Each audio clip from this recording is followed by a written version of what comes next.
오늘 제가 소개해드릴 논문은 지난번 발표에 이어서 셀프 슈퍼바이즈드 비주얼 레프레젠테이션 러닝에 대해서 발표를 드릴 예정이고 2019년 11PR에 제출된 이 리비지팅 셀프 슈퍼바이즈드 비주얼 레프레젠테이션 러닝이라는 논문을 준비해봤습니다. 저자는 모두 구글 브레인 출신이고 제목에서 알 수 있듯이 셀프 슈퍼바이즈드 러닝에 대해서 리비지팅, 재방문하고 다시 한번 생각해보는 식의 논문을 제안을 해왔고요. 요즘 들어 좀 논문을 찾아보면서 느낀 건데 이런 리비지팅이라는 키워드가 굉장히 유행을 하는 것 같아요. 아카이브 세니티에서 이 리비지팅이라는 키워드로 좀 검색을 해보니까 최근 들어서 굉장히 다양한 분야에서 이런 리비지팅 머시기 이런 식으로 논문이 많이 나오더라고요. 이런 유행을 따라서 셀프 슈퍼바이즈드 비주얼 레프레젠테이션 러닝에서도 리비지팅을 하는 논문을 준비해봤습니다. 그래서 오늘 발표의 순서는 논문에서 설명하고 있는 순서와 그대로 동일하게 진행을 할 예정이고, 우선은 인트로덕션하고 이 논문에서 굉장히 다양한 실험을 했는데 어떤 식으로 실험을 진행했는지 설명을 드릴 예정이고, 그 다음에는 각각 실험 결과가 어떤 의미를 가지고 있는지를 설명을 드리고 결론으로 넘어갈 예정입니다. 발표를 시작하기 앞서서 오늘 하는 내용은 지난번 PR 208에서 했었던 셀프 슈퍼바이즈드 러닝에 대해서 지난번에는 개요에 대한 내용을 다뤘었는데 이 내용을 좀 알고 들으셔야 오늘 발표가 좀 이해가 잘 될 것 같아요. 그래서 혹시 이 이전 208번째 발표를 듣지 않으신 분들은 먼저 저 유튜브 링크를 시청하고 오시는 것을 권장드리겠습니다. 그 지난번 발표에서 다뤘던 굉장히 다양한 프리텍스트 태스크들이 있었는데 이 이전 논문들은 새로운 something new, 새로운 프리텍스트 태스크를 제안하는 데 집중을 해서 컬러리제이션, 직소 퍼즐, 스플릿 브레인 오토인코더, 카운팅, 로테이션 같은 굉장히 다양한 프리텍스트 태스크를 제안하는 데 집중을 했는데 여전히 그 이미지넷 레이블을 전체 사용했을 때, 즉 슈퍼바이즈드 세팅을 했을 때에 비해서는 낮은 성능을 달성을 하고 있었는데요. 이 논문들의 저자는 이렇게 계속 새로운 프리텍스트 태스크를 제안하는 것도 중요하지만 굉장히 기본적이지만 중요한 역할을 할 수 있는 CNN 아키텍처 같은 것들에 너무 관심을 주지 않았던 거 아닌가라고 지적을 하면서 CNN 아키텍처 같은 굉장히 기본적인 요소들에 한번 집중을 해보기로 하고 실험을 설계를 하고 있습니다. 그래서 굉장히 다양한 실험들을 설계를 하고 각각 실험에 대해서 어떤 의미를 가지는지를 굉장히 정량적으로 잘 분석을 했는데 굉장히 라지 스케일 실험을 진행했기 때문에 하나하나 천천히 설명을 드리도록 하겠습니다. 우선은 첫 번째로는 CNN 아키텍처를 건드려 봤는데 기존의 다양한 논문들에서는 대부분의 논문들이 알렉스넷을 사용을 했어요. 이게 첫 번째 나온 논문 이 알렉스넷을 쓰기도 했었고 사람들이 알렉스넷 외에 다른 아키텍처에 집중을 하기보다는 계속해서 프리텍스트 태스크를 제안을 하는 데 집중을 했는데 저희가 요즘에 CNN 아키텍처로 클래시피케이션을 한다고 했을 때 아무도 알렉스넷을 쓰지 않잖아요. 그래서 이 논문 저자들도 왜 이런 올드 패션드한 아키텍처에 머물러 있는 것이냐 라고 질문을 던지면서 비교적 모던한 아키텍처들을 가져와서 실험을 했습니다.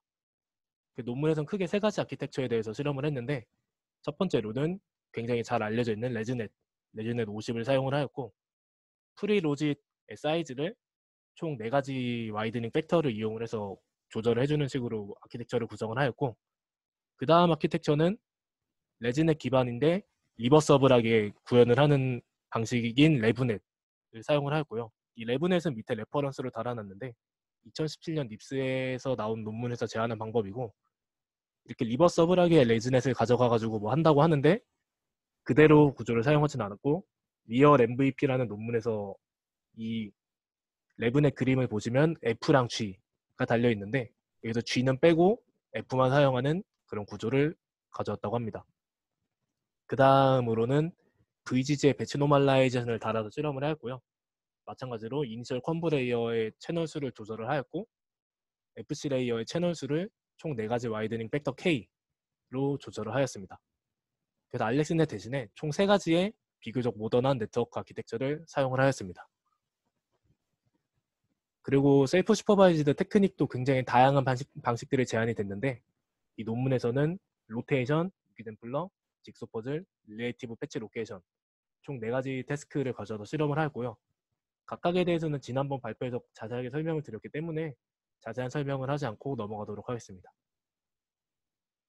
그리고 이밸류에이션도 원래 하던 방식을 그대로 따랐는데요.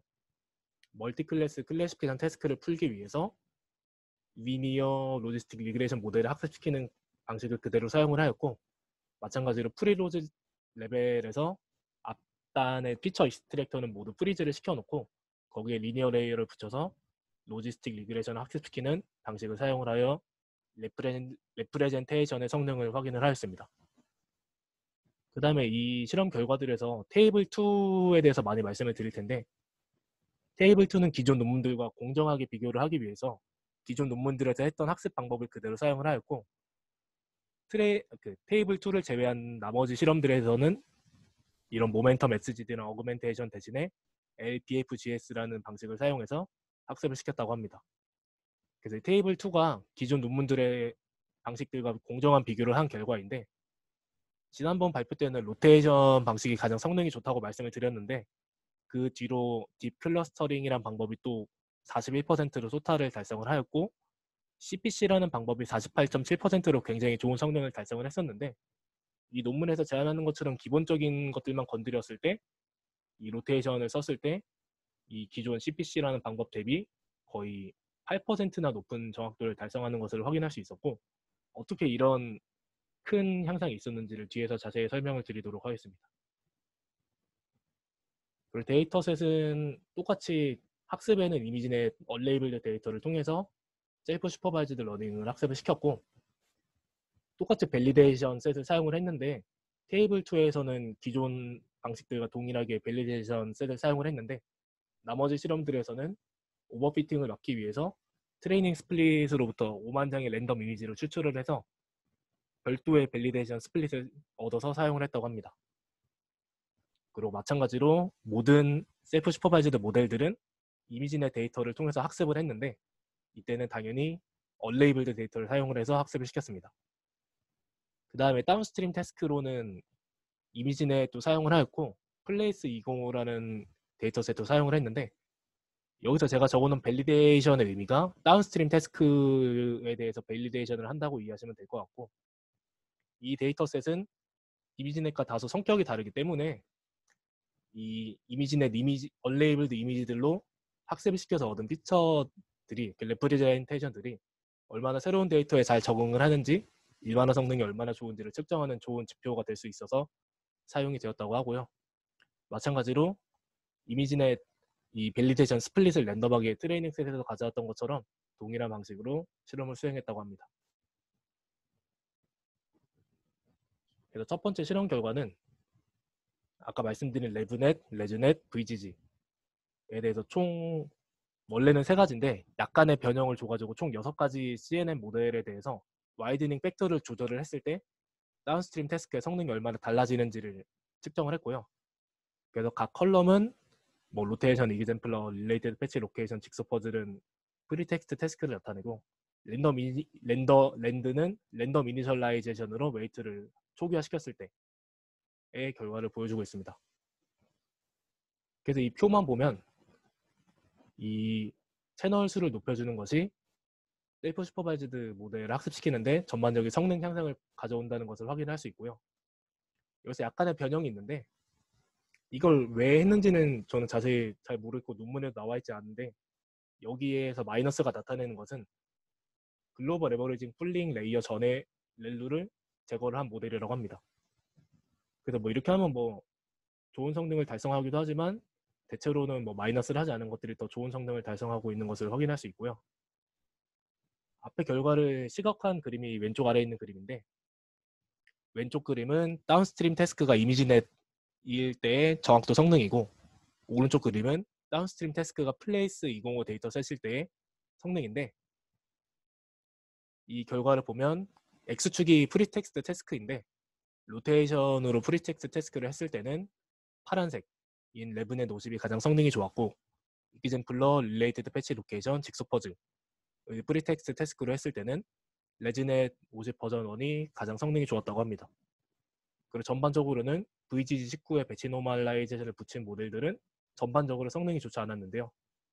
이거에 대해서 정리를 하면 이게 논문의 표현을 그대로 가져온 건데 저는 좀 문법이 좀 약해서 그런지 좀 어렵더라고요. 이거를 정리를 해보면 모든 태스크에서 다 잘 되는 아키텍처는 없고 각 태스크마다 효과적이었던 아키텍처가 달랐다 정도로 정리를 할 수 있을 것 같고요.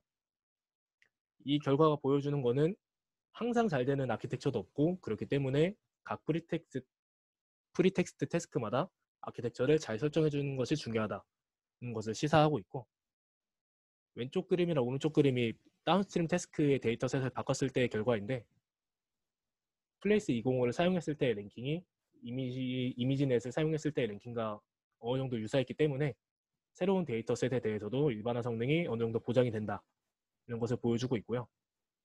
VGG19B에는 레지넷 50, 레브넷 50이랑 풀리 슈퍼바이즈드 세팅에서는 이미지넷 성능이 거의 비슷한데 이런 셀프 슈퍼바이즈드 세팅에서는 성능이 굉장히 많이 떨어지는 것을 확인할 수 있습니다. 그래서 이거에 대한 분석은 뒤에서 더 자세히 진행이 될 예정입니다. 그리고 이 결과가 아까 말씀드린 테이블 2의 결과인데 테이블 2는 기존 논문들이랑 공정하게 비교를 하기 위해서 똑같은 세팅에서 진행을 했는데요. 단순히 아키텍처 구조만 바꿔줬을 뿐인데 기존의 성능들보다 굉장히 높은 성능을 달성할 수 있는 것을 볼 수 있고요. 일단 그 전에 소타였던 CPC보다도 성능이 좋았고 뭐 로테이션, 이그젠플러, 릴레이티드 패치 로케이션, 직수 퍼즐 같은 프리텍스트 태스크를 썼을 때 거의 뭐 10%에서 15% 많게는 뭐 16%, 17%까지 정확도가 향상하는 것을 확인할 수 있었습니다. 그 다음 한 실험은 기존 이밸류에이션 프로토콜에서는 리니어 레이어를 붙여서 로지스틱 리그레이션을 학습을 시키는데 리니어 모델 말고 좀 논리니어하게 가면 좀 더 성능이 좋아지지 않을까라는 호기심에서 진행된 실험이고요. 그래서 기존 리니어 모델에 1000채널에 렐로 드랍아웃이 들어간 싱글 히든 레이어를 추가를 해서 논리니어 모델 MLP를 사용을 해서 파인 튜닝을 시키는 실험을 진행을 했는데요. MLP를 쓰면 이 점선이 리니어 레이어 하나만 썼을 때의 결과고 실선이 MLP를 썼을 때의 결과인데 대체로 약간의 성능이 좋아지긴 하지만 갭이 그렇게 크지 않아서 쓰면 성능이 좋아질 수 있지만 안 썼을 때 기존 논문들이 썼던 이 점선의 방식도 그렇게 크게 잘못된 것은 아니다 라고 해서 여기 뭐 적절하다는 표현을 쓰고 있습니다. MLP를 쓰면 좀 더 성능 향상을 볼 수도 있지만 뭐 이런 경우에 대해서는 성능 향상이 거의 없었다는 결과도 보여주고 있습니다. 그 다음 실험 결과는 이거는 좀 개인적으로 흥미롭기도 했었고 궁금했던 요소인데 프리텍스트 태스크를 잘 푼다고 해서 항상 레프레젠테이션이 좋은 것은 아니다. 이거를 좀 다르게 설명을 하면 프리텍스트 태스크를 잘 푸는 모델이라고 해서 항상 다운스트림 태스크를 잘 푼다는 것은 아닌 것을 보여주고 있고요. 여기서 이 노란색 동그라미가 VGG를 써서 학습을 시켰을 때의 결과인데 VGG는 전반적으로 성능이 안 좋기 때문에 제외를 하면 X축이 프리텍스트 태스크의 정확도, Y축이 다운스트림 태스크의 정확도인데 어느 정도 양의 상관계수를 가지는 것은 알 수 있어요. 하지만 항상 좋은 것은 아니다. 예를 들면 이 빨간 동그라미는 로테이션의 정확도가 94%인데 로테이션의 정확도가 93%였던 이 하늘색 동그라미보다 다운스트림 태스크의 정확도는 낮은 것을 알 수 있고요. 그래서 뭐 당연히 양의 상관관계가 있긴 하지만 항상 그렇진 않다는 관찰을 보여주고 있고 저는 이 실험이 재밌었던 게 이 프리텍스트 태스크를 제안을 하긴 했는데 이게 얼마나 어려운지에 대해서는 분석을 한 결과를 많이 못 봤는데 이 결과를 통해서 로테이션 문제는 생각보다 쉽구나 정확도가 그래도 한 90% 초반대에는 나오는구나를 알 수 있었고 직소 퍼즐은 저는 좀 어려울 것이라고 생각을 했었는데 생각보다 잘 풀더라고요. 직소 퍼즐은 전반적으로 95% 이상의 퍼즐 푸는 정확도를 달성을 할 수 있었고 릴레이티브 패치 로케이션은 저번에도 말씀드렸듯이 사람도 하기 어렵다고 말씀을 드렸었는데 역시나 한 50%에서 60% 높으면 70%의 정확도를 달성을 하는 것을 알 수 있었고 이 결과가 가장 인상적이었는데 VGG를 썼을 때 로테이션 문제를 가장 잘 풀었어요. 하지만 정확도는 가장 떨어진다. 것을 이 논문에서도 한 번씩 언급을 더 하고 있습니다. 그래서 왜 VGG가 왜 안 되냐에 대해서 좀 궁금했는데 이 논문에서 다행히 실험을 해서 정리를 해놨습니다. 그래서 스키 커넥션이 이런 CNN의 뒷부분으로 갈수록 레프레젠테이션의 퀄리티의 저하를 막아준다 라는 결론을 내고 있고, 이거를 확인하기 위해서 논문에서 어떤 실험을 했냐면 이 피처 익스트랙터를 블록으로 나눴을 때 블록 하나만 쓰고 썼을 때의 결과, 블록 2개 썼을 때의 결과, 3개를 썼을 때의 결과, 4개를 썼을 때의 결과, 프리 로지까지 다 썼을 때의 결과를 다 측정을 했는데, 보시면 파란색이 레브넷, 빨간색이 레지넷, 노란색이 VGG를 썼을 때의 결과인데, 레지넷이랑 레브넷 같은 경우는 피처 익스트랙터를 많이 쓰면 많이 쓸수록 다운스트림 태스크의 정확도가 좋아져요. 그래서 다 올라가는 것을 볼 수 있는데, 이 네 가지 프리텍스트 태스크에서 모든 같은 경향을 확인할 수 있는데, VGG 같은 경우는 재밌게도 블럭 하나, 두 개, 세 개 쓰면 쓸수록 다운스트림 태스크의 정확도가 높아지는데, 블록 4개, 프리로지스로 갈수록 이렇게 산 모양으로 떨어지는 경향을 네 가지 태스크에서 모두 보였고, 그래서 저자들이 분석하기를 모델이 이렇게 뒤에 레이어까지 사용을 하면 할수록 프리텍스트 태스크를 푸는 데 집중을 하다 보니까 전반적인 시멘틱 피처의 좀 퀄리티가 떨어진다는 것을 분석을 했고, 하지만 레지넷과 레브넷 같은 경우는 스키 커넥션을 쓰기 때문에 이런 중간 레이어에서 학습된 레프레젠테이션의 성능이 저하되지 않고 잘 유지가 된다. 그렇기 때문에 쌓으면 쌓을수록 성능이 좋아진다는 것을 실험적으로 보이고 있습니다.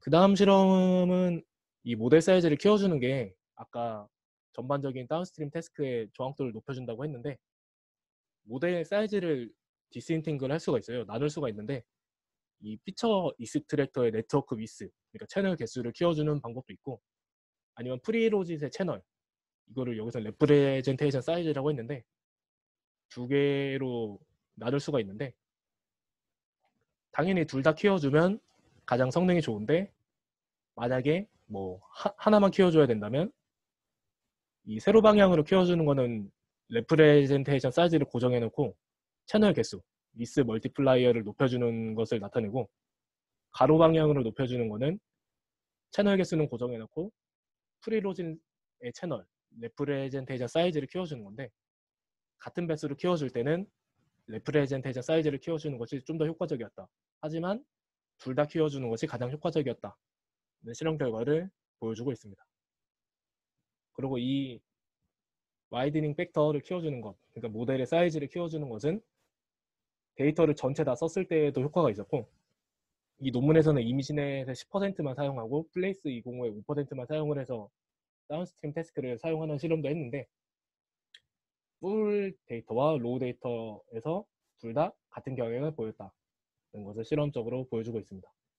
근데 여기서 그 와이드닝 팩터를 키워줬을 때 이 파란색은 이미지넷 100% 썼을 때, 하늘색은 이미지넷 10% 썼을 때, 진한 주황색은 플레이스 205 100% 썼을 때, 이 흰색 주황색은 5%만 썼을 때인데, 다 보시면 와이드닝 팩터를 키워줬을 때 다 이렇게 다운스트림 태스크의 정확도가 올라가는 것을 확인할 수 있습니다. 이거는 이제 마지막 실험 결과인데, 기존 논문들에서는 그 다운스트림 태스크를 파인 튜닝을 할 때 굉장히 적은 수의 에폭을 사용해서 학습을 했어요. 근데 저 또한 맨 처음에 논문을 읽었을 때 너무 에폭이 짧은 게 아닌가 라는 의문을 제기하기도 했었고, 저뿐만 아니라 이 논문 저자들도 비슷한 생각을 해가지고 한번 학습을 좀 더 길게 시켜보기도 하고, 이 러닝 레이트 스케줄링을 좀 해봤을 때 어떤 식으로 성능이 달라지는지를 측정을 해봤는데요. 그래서 총 3가지 실험을 했는데, 각 실험에서 디케이를 2번을 하는데, 첫 번째 디케이를 언제 할지, 30번째 할지, 120fp이 할지, 480fp이 할지를 나눠서 실험을 했고, 실험은 다 똑같습니다. 첫 번째 디케이를 한 다음에 20fp를 추가 학습을 시키고, 거기서 두 번째 디케이를 하고 또 다시 20fp를 학습하는 식으로 러닝 레이트 디케이를 줬을 때 성능을 보여주고 있고, 그래서 이 첫 번째 점수는 30번째 첫 번째 러닝 레이트 디케이를 하고 또 20의 폭을 학습시키고 두 번째 디케이를 하고 추가적으로 20의 폭, 그러니까 총 70의 폭을 학습을 시키는 결과를 보여주고 있고, 두 번째 점선의 결과는 120의 폭의 디케이를 하고 20의 폭을 학습을 시키고 또 디케이를 하고 20의 폭을 학습을 시켜서 총 160의 폭을 학습을 시켰을 때의 결과를 보여주고 있고, 이 실선은 되게 에폭을 길게, 학습을 길게 시키는 결과예요. 480의 폭의 학습을 시키고 디케이를 하고 20의 폭을 학습을 시키고 디케이를 하고 마지막 20의 폭을 학습을 시켜서 총 520의 폭, 굉장히 긴 에폭을 학습을 시켰을 때 결과를 보여주고 있는데, 각각의 결과를 종합을 하면 첫 번째 디케이를 하는 게 굉장히 전반적인 성능에 많은 영향을 주었다는 것을 볼 수 있고요. 근데 이 30의 폭에서 디케이를 하면 굉장히 성능이 많이 뛰고, 여기서 50의 폭에서 두 번째 디케이를 하는데 여기서는 큰 성능 향상은 없어요. 두 번째 점선도 120의 폭에서 디케이를 했을 때 정확도가 많이 올라가고, 140에서 디케이를 한 번 더 하는데 이때는 약간만 올라가는 걸 볼 수 있고, 이 실선의 결과에서도 첫 번째 디케이를 했을 때 성능이 껑충 뛰고 두 번째 디케이를 했을 때는 약간만 뛰는 것을 확인할 수 있었고, 또 첫 번째 디케이가 중요한 것 외에도 학습을 길게 시키면 길게 할수록 다운스트림 태스크의 정확도가 좋아지더라 는 것을 확인할 수 있습니다. 첫 번째 점선을 했을 때는 거의 52% 정도에서 머무르고 있는데, 두 번째 점선을 따라서 디케이를 하면 거의 한 56, 7%의 정확도를 달성하는 것을 확인할 수 있고, 굉장히 길게 520 에폭을 학습을 시키면 거의 이런 57, 8% 정도의 정확도를 달성할 수 있는 것을 확인할 수 있습니다. 그래서 지금까지 굉장히 다양한 실험들에 대해서 설명을 드렸는데, 논문을 보시면 리비짓 하는 논문이기 때문에 뭔가 직관에 의해서 굉장히 다양한 실험을 수행을 했고, 각각에 대해서 뭔가 뭐 실험을 하고 분석을 한 내용이 주를 이루고 있어가지고 논문을 보시는데 그렇게 큰 어려움은 없으실 것 같아요. 뭔가 이론적인 백그라운드가 많이 필요한 것도 아니고 그냥 이거 해봤더니 이랬고 저거 해봤더니 저랬고의 결과들이 있기 때문에 뭐 어떻게 보면 좀 논문이 어렵진 않지만 굉장히 실용적이고 결과적으로 굉장히 높은 정확도 향상이 있었기 때문에 저는 좀 흥미롭게 봤던 것 같습니다. 그래서 이 논문에서 마지막에 총 5가지 블렛으로 결과를 요약하고 있는데 그거를 그대로 가져와 봤는데요. 우선은 풀리 슈퍼바이즈드 세팅에서 잘 통했던 아키텍처 디자인들이 항상 셀프 슈퍼바이즈드 세팅에서 잘 되는 것은 아니다. 그거에 대한 예시로 VGG19 배치 노멀라이제이션을 들 수 있고요. VGG19가 풀리 슈퍼바이즈드 세팅에서는 이미지넷 테스트셋 정확도가 레즈넷과 거의 동일했는데 셀프 슈퍼바이즈드 세팅에서는 굉장히 떨어지는 것을 확인할 수 있었고요. 그래서 이 VGG가 잘 안되고 레즈넷이 잘 됐던 이유는 스키 커넥션이다 는 것을 실험을 통해서 증명을 하였고, 뭐 VGG뿐만 아니라 알렉스넷들에서 잘 안됐던 이유가 스키 커넥션이 없었기 때문이라고 주장을 하고 있고, 스키 커넥션을 쓰면 이 피처 익스트랙터의 뒷부분으로 갈수록 이 레프레젠테이션의 퀄리티를 유지할 수 있게 해준다 는 결과를 보여주고 있습니다. 그 다음에 CNN의 와이드닝 팩터, 모델의 사이즈를 키워주는 것이 셀프 슈퍼바이즈드 테크닉의 전반적인 성능 향상에 큰 기여를 했다고 설명을 하고 있고, 이 논문에서 실험을 뭐 그냥 단순히 채널 개수만 늘렸을 때랑 프리로진 레이어의 채널, 그 레프레젠테이션 사이즈를 키웠을 때 두 가지로 분리를 해서 디스인탱글해서 실험을 했을 때 뭐 레프레젠테이션 사이즈의 기여도가 더 컸다는 것을 실험적으로 보이기도 했었고, 둘 다 키워주는 것이 좋다는 좀 당연한 얘기를 하고 있고요. 그 다음에는 SGD로 리니어 로지스틱 리그레션을 풀 때는 학습을 좀 오래 시켜야 된다. 수렴에 오랜 시간이 걸린다는 것을 실험적으로 보여줬고, 뭐 러닝 레이트 스케줄링도 좀 중요한 역할을 하고 있는 것을 실험적으로 보여주고 있습니다. 그리고 마지막으로는 뭐 어떤 태스크에서는 어떤 아키텍처가 잘 되고 뭐 어떤 태스크에는 어떤 아키텍처가 잘 될 수 있기 때문에 좀 실험을 굉장히 다양한 방법으로 진행을 해야 된다는 것을 결론으로 하고 있습니다. 그래서 오늘 준비한 발표는 여기까지였고요. 그냥 단순히 실험 결과에 대한 브리핑 위주로 발표가 진행이 돼서 뭐 자세한 궁금증이 있으신 분들은 질문 남겨주시면 편하게 답변 드리도록 하겠습니다.